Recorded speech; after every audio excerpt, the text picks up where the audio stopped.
Hello Internet, Dave here, and welcome to this video in which I'm going to try to explain Article 13. And to help me do this, I'm going to have a background picture of running water because that cannot be copyrighted. So, what is Article 13? The EU's decisive new copyright plan, and I'll try to explain it. Articles 11 and 13 of the EU's new copyright directive have stroked fears that memes, videos, parodies, content of gameplay, and what such will be effectively banned, and platforms will need to pay publishers when people link to their websites. The European Parliament has voted in favour of a controversial new copyright deterrent that could force tech giants to do much more than stop the spread of copyright material on their platforms. The European Union Directive on Copyright in the Digital Single Market, to give it its full name, is designed to update existing copyright laws for the Internet age. Simply put, the Directive on Copyright places more responsibilities on the websites such as YouTube, Facebook, Twitter, Twitch, and so on to make sure that copyright material isn't being illegally shared on their platforms.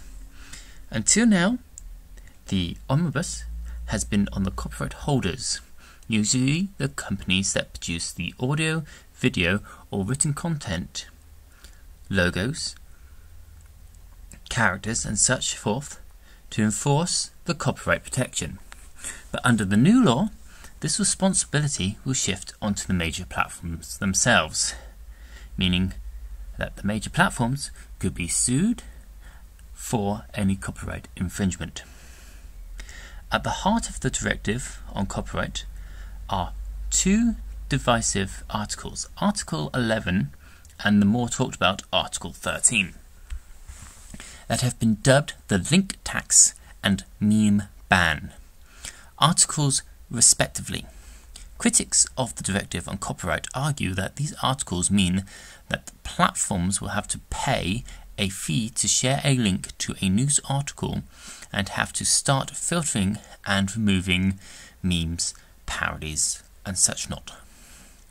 But the Directive on Copyright isn't law yet. It still has to go through a series of steps before it becomes finalised as a EU directive, and then it still has to be applied in law by member states. To help clear things up, here's a sort of guide to the EU Directive on Copyright. So, what is the Directive on Copyright? The European Union Directive on Copyright in the Digital Single Market is a proposed European Union directive that is designed to limit how copyright content is shared on online platforms. EU directives are a form of legislation that sets an objective for member states to achieve. So, if the Directive on Copyright passes, all EU member states, including Great Britain, will be expected to eventually pass their own domestic legislation in line with the terms of the directive. The Directive on Copyright is sometimes referred to as Article 13, after its most controversial component. The article would require online platforms to filter or remove copyrighted material from their websites. In this article, that people think could be interpreted as requiring platforms to ban memes, but more of that later on. The Directive on Copyright would make online platforms and aggressor sites liable for copyright infringements, as I said earlier, and supposedly direct more revenue from tech giants towards artists and journalists. Under current legislations, platforms such as YouTube, Reddit, Facebook, Twitter, Twitch aren't responsible for copyright violations, although they must remove any content when directed to do so by the right holders. Proponents of the Directive on Copyright argue that this means that people are listening to watching and reading copyrighted material without the creators properly being paid for it. While the amended version of Directive on Copyright is mostly made up of 17 individual articles, the most substantial and controversial points are Articles 13 and 11. Article 13, often referred to as the meme ban. This is part of the Directive on Copyright that has most people worried. This article states that online content sharing service providers and right holders shall cooperate in good faith in order to ensure that unauthorized protected works or other subject matter are not available on the service. What the hell does that mean? In good faith. What does that mean? That is the big bit. It boils down to all this article is saying is that any website that hosts large amounts of user-generated content, think YouTube, Twitter, Facebook, Reddit, and so forth, are all responsible for taking down that content if it infringes on copyright. But things aren't quite that simple. No one can agree on how these platforms are expected to identify and remove this content. An earlier version of the directive referred to programmatic content recognition technologies, which sounds an awful lot like it's asking platform owners to use automated filters to scan every piece of uploaded content and stop anything that might violate copyright from being uploaded. The latest amended version of the directive removed this phrase and instead inserts an expectation saying special account shall be taken of fundamental rights, the use of exceptions and litigations, as well as ensuring that the burden on social media entertainment sites remains appropriate and that automated blocking of its content is avoided. The reason why this article has been dubbed the meme ban is that no one is sure whether memes, which are often based on copyright images, will fall foul on these laws. Or, if you make an intro which shows logos of copyright material, or do videos of copyrighted material like Let's Plays, or builds or how to build and how to paint certain models, will be will be breaching this policy basically.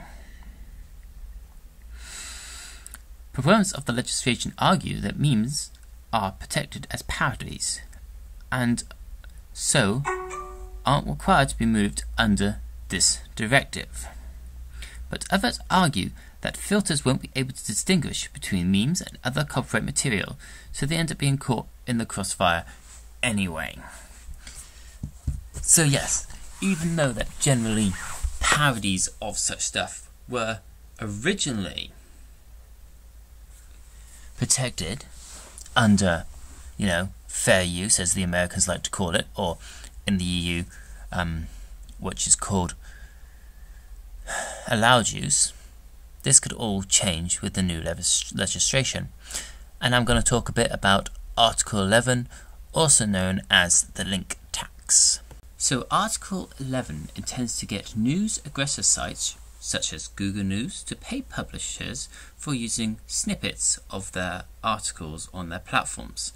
Press publications may attain fair and proportionate remunerations of the digital use of their press publications by information society service providers, the directive states.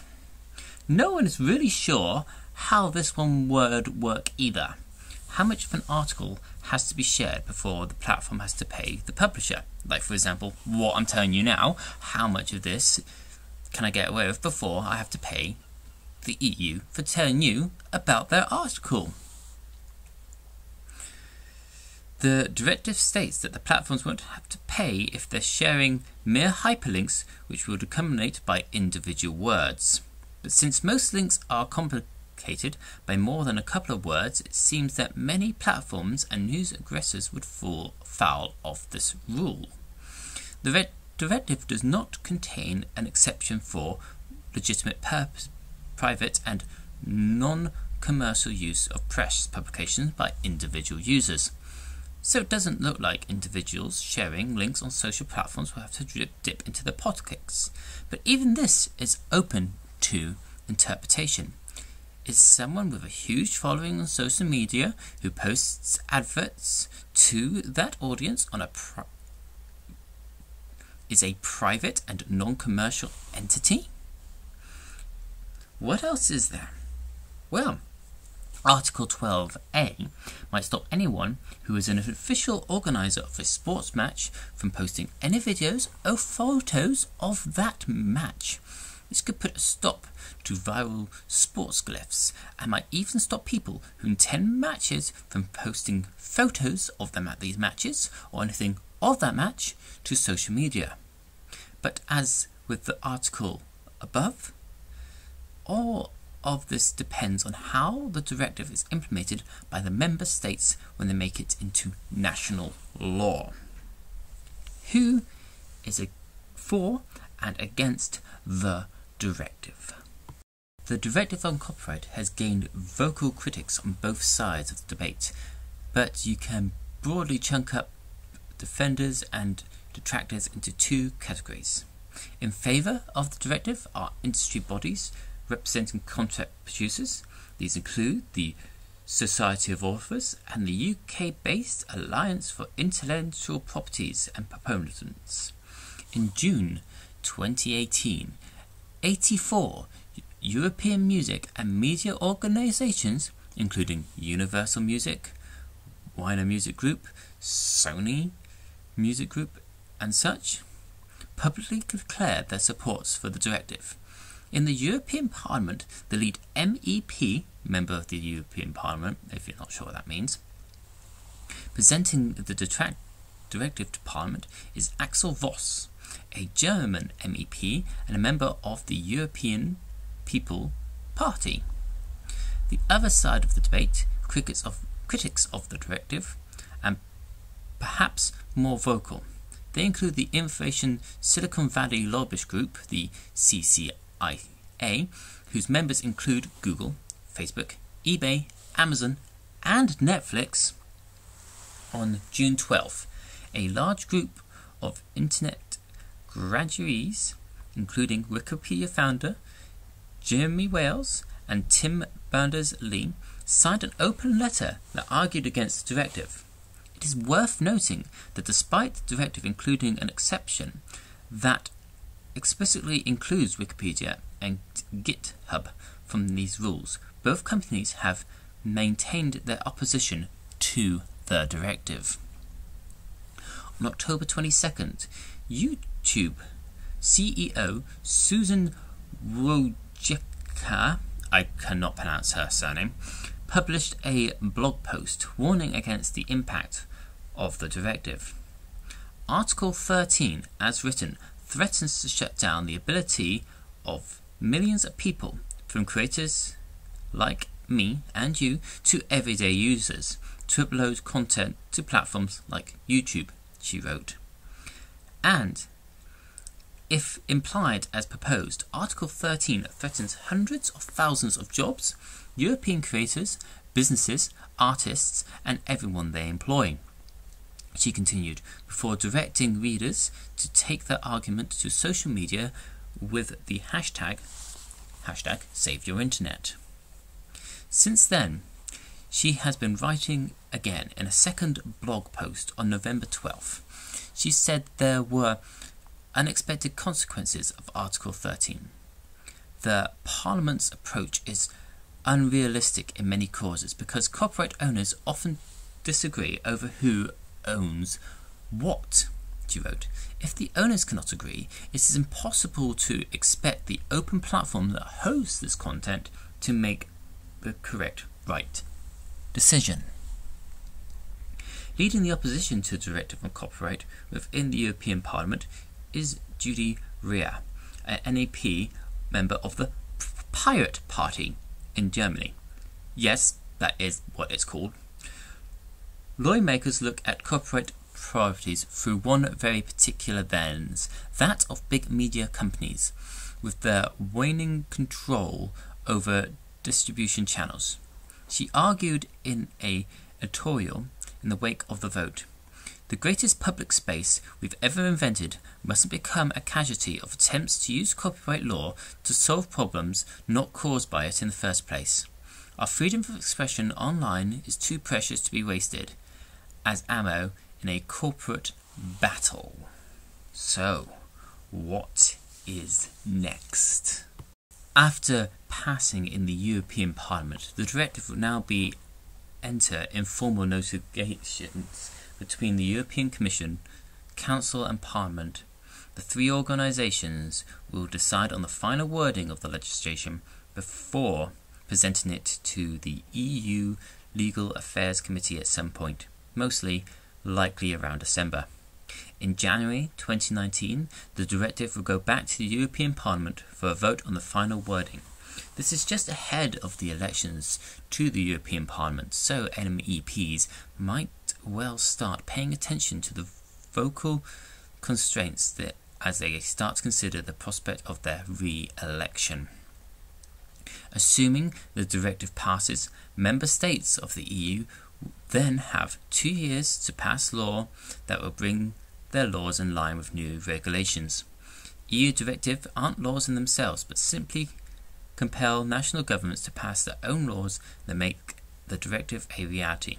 So, it still very much remains to be seen on how any of these articles in the directive will accurately be implied when it comes to the real world. In other words, it is still unsure of how and what is going to be effective. The law as it's currently written is so unclear and so vague that it is very difficult to understand. This means that people who sing covers of songs, even if they have permission at the moment, may have their videos taken down, their livelihoods cut. People who play video games for a living will have their livelihoods cut and destroyed. It's highly likely.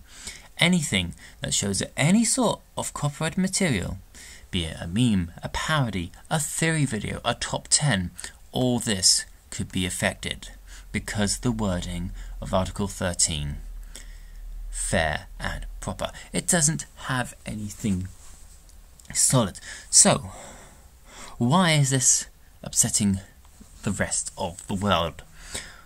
Well, you may have noticed back in April of this year that your inbox was inundated with "we are changing our private policy" and "see our new private policy emails from your social media websites." This was due to the new regulation on private policies dubbed by the EU Parliament that was passed as law in all its member states. Now, what the internet will do is it will look at all the laws of the world and will take the harshest one as its baseline. This is betterly explained by MatPack, whose videos shall be linked in mine in the description as well.